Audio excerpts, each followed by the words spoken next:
बबीता फोगाट, ये नाम तो आपने सुना ही होगा, जिन्होंने किसान आंदोलन में किसानों को भला बुरा कहा था।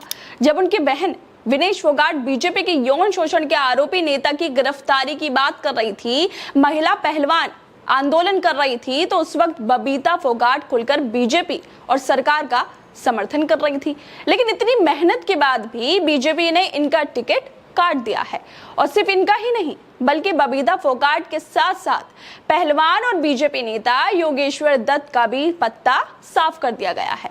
दरअसल हरियाणा विधानसभा चुनाव को लेकर सभी सियासी दल अपनी अपनी रणनीतियों पर काम कर रहे हैं और इसी बीच बीजेपी ने हरियाणा विधानसभा चुनाव के लिए अपनी पहली लिस्ट जारी कर दी है। पहली लिस्ट में 67 उम्मीदवारों के नाम हैं, लेकिन इन उम्मीदवारों में बीजेपी की हां में हां मिलाने वाली, पहलवान होकर पहलवानों के खिलाफ जाकर बीजेपी के साथ देने वाले बबीता फोगाट और योगेश्वर दत्त का टिकट काट लिया गया है। चरखी दादरी जहां से बबीता फोगाट के चुनाव लड़ने का अंदाजा लगाया जा रहा था, वहां से सुनील सागवान को टिकट दे दिया गया है।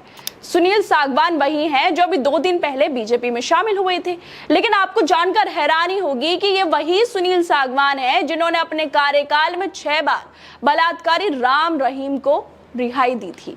एक बलात्कारी को पैरोल पर बार बार रिहा करने वाले को बीजेपी टिकट देती है, जो दिखाता है कि बीजेपी का महिलाओं के लिए कितना पाखंडी चेहरा है। बबीता फोगाट की जगह सुनील सागवान को टिकट दे दिया गया। वैसे बबीता फोगाट की तपस्या में क्या कमी रह गई थी जो बीजेपी वालों ने उन्हें टिकट नहीं दिया, बल्कि एक बलात्कारी को बार बार रिहा करने वाले को टिकट दे दिया गया। वैसे इतनी मेहनत करने के बाद भी बीजेपी ने बबीता के साथ खेला कर दिया है। पता नहीं क्या बीत रही होगी अब इनके ऊपर। खैर, अब बात करते हैं पहलवान और बीजेपी नेता योगेश्वर दत्त की। इनका भी हाल बबीता जैसा ही है। इन्हें भी पहलवान होकर महिला पहलवानों का साथ इन्होंने नहीं दिया था और बीजेपी का समर्थन करते रहे थे, लेकिन बीजेपी ने इन्हें अब तोहफा भी दे दिया है।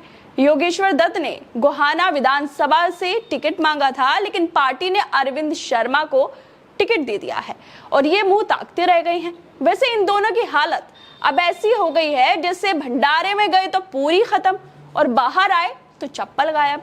इन दोनों के साथ बीजेपी ने यही कर दिया है। ये लोग ना इधर के रहे और ना ही उधर के।